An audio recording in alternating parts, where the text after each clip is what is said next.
Quand j'étais petit, j'adorais jouer avec des aimants. J'étais vraiment fasciné par les aimants.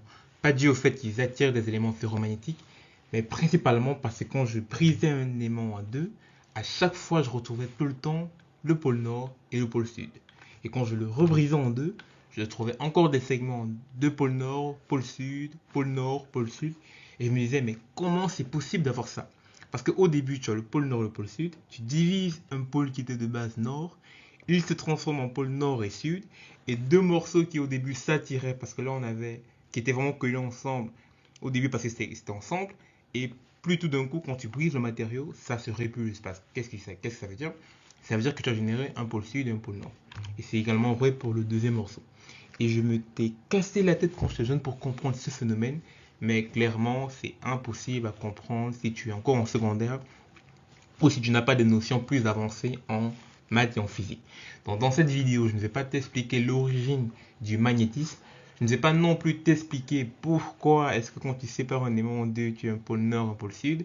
Mais je vais t'expliquer pourquoi le monopôle magnétique n'existe pas mathématiquement et physiquement. On vient de le voir qu'il n'y a pas de monopôle. Tu pourras briser un aimant en 1000 morceaux.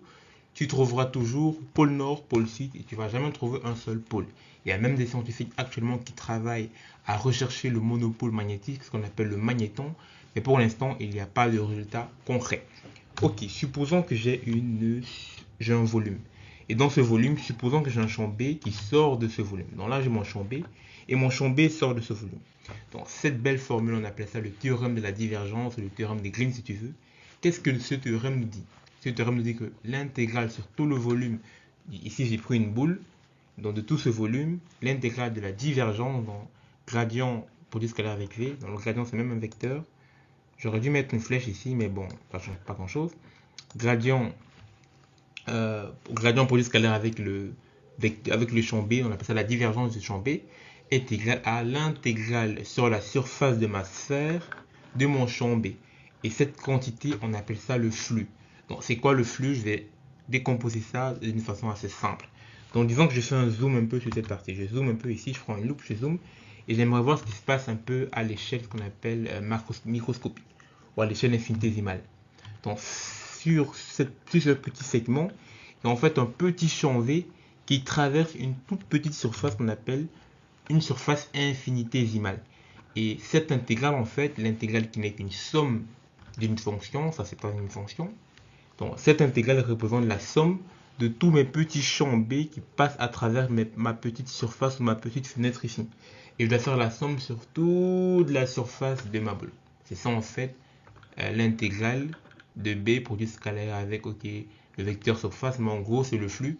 Ça mesure la quantité de champs qui passe à travers une surface. Donc le flux c'est une quantité. Tu peux voir le flux, il y a également plusieurs types de flux. Il y a le flux de matière, il y a le flux de champs, comme par exemple ici il y a le flux d'énergie, etc.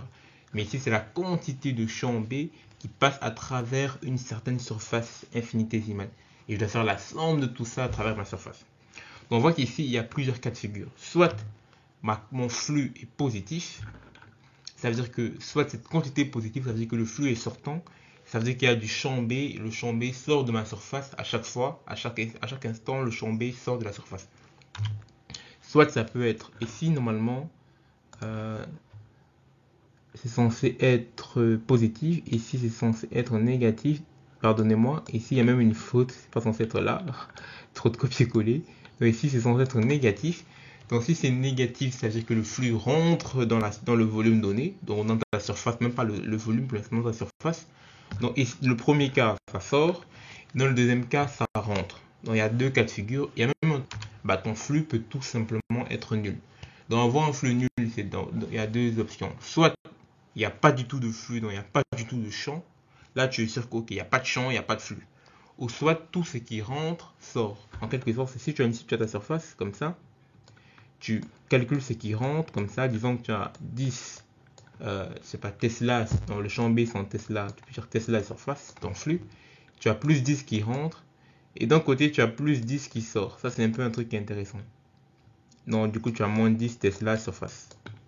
Pourquoi je mets Tesla surface? Tesla mètre carré. L'unité de la surface c'est des mètres carrés. Tesla mètre carré. Ici tu as Tesla mètre carré. Donc tu vois qu'au final, si tu fais la somme des deux, tu as 10 moins 10, ça fait 0. Donc tu peux avoir, soit tu n'as pas de champ, ce qui n'est pas le cas ici, soit tout ce qui rentre sort. Donc tu as plus d'un côté et moins de l'autre côté. Et du coup, au final, ça donne 0. Et de la même quantité. Donc, quelle option est-ce qu'on aura selon toi? Donc, si je suppose que le gradient, que la divergence du champ B est nulle, donc si je suppose que cette quantité est nulle, ça veut dire que l'intégrale sur le volume de la divergence qui est 0 va être égal à 0. Donc, mon flux va être égal à 0. Donc, mon flux du champ magnétique vaut 0 si et seulement si la divergence de B est égale à 0. Donc, ça veut dire quoi en quelque sorte? Ça veut dire que le champ qui sort doit forcément rentrer si la divergence de B est égale à 0. Et un champ qui sort et un champ qui rentre correspond à ce cas de figure, où tu as des lignes de champ qui sortent du pôle nord et vont re-rentrer dans le pôle sud. Et si le monopôle magnétique, si le monopôle magnétique n'existe pas, alors je sais que le flux magnétique sur une surface autour de mon aimant doit me donner 0. Et je sais que la divergence de mon champ B doit également me donner 0. Et je dois bien prendre une surface qui doit embrasser toutes mes lignes de champ, sinon ça compte pas. Si je prends juste une surface, comme ça, une surface, non, ici, je dois préciser que la surface doit être un contour fermé. Donc, nous, on met souvent CS pour dire que ça peut être une surface qui embrasse toutes les lignes de champ dans une surface fermée. Imagine que tu avais juste une surface comme ça, disons une plaque. Bah, ici, ça marche plus parce que là, tu vas que voir le champ qui sort. Donc, c'est pas une bonne surface ici. Du coup, la surface que je prends doit vraiment être une surface qui, ici, c'est pas une surface fermée.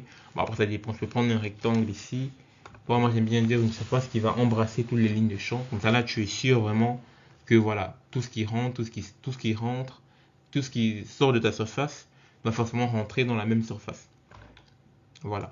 Donc ça c'est pourquoi est-ce que le monopôle magnétique n'existe pas. Et du coup, la divergence du champ B est égale à 0. Une explication assez simple.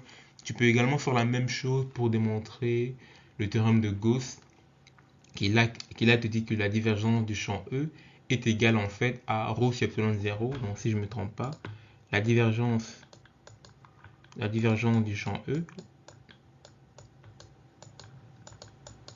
est égale à ρ à...